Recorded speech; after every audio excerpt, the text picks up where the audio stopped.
नमस्कार मैत्रिणींनो, स्वागत आहे माझ्या चॅनलवरती।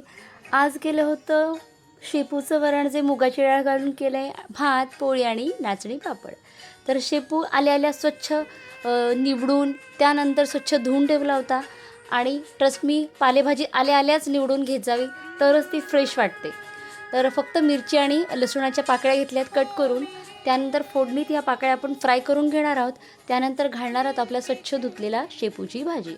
आणि वाफ थोडीशी आल्यानंतर यात मुगाचं जे बाहेर शिजवलं होतं ते वरण ॲड केलेलं आहे। आणि अशा प्रकारे छान टेस्टी वरण आपलं बनलेलं आहे। आणि भाताला थोडा ट्विस्ट केला आहे, एक फोडणी घातलेली आहे मिरचीचे तुकडे घालून, म्हणजे नेहमीप्रमाणे तशाच प्रकारे भात न करता थोडा फोडणी घालून कधी कधी चेंज चांगला वाटतो। तर याच्यावर फक्त कोथिंबीर भुरभुरायची आणि सर्व करायचा। अशाच प्रकारे माझं जे आवडीचं वरण आहे, शेपू मूग डाळ घालून ते केलं आहे। त्यासोबत भात आणि नाचणी पापड तळून घेतला आहे आणि छान गरम पोळी, याच्यासोबत हा लंच एकदम बेस्ट परफेक्ट वाटतो। तर तुम्हाला आवडल्यास नक्की लाईक शेअर सबस्क्राईब करा। Thank you, thanks for watching.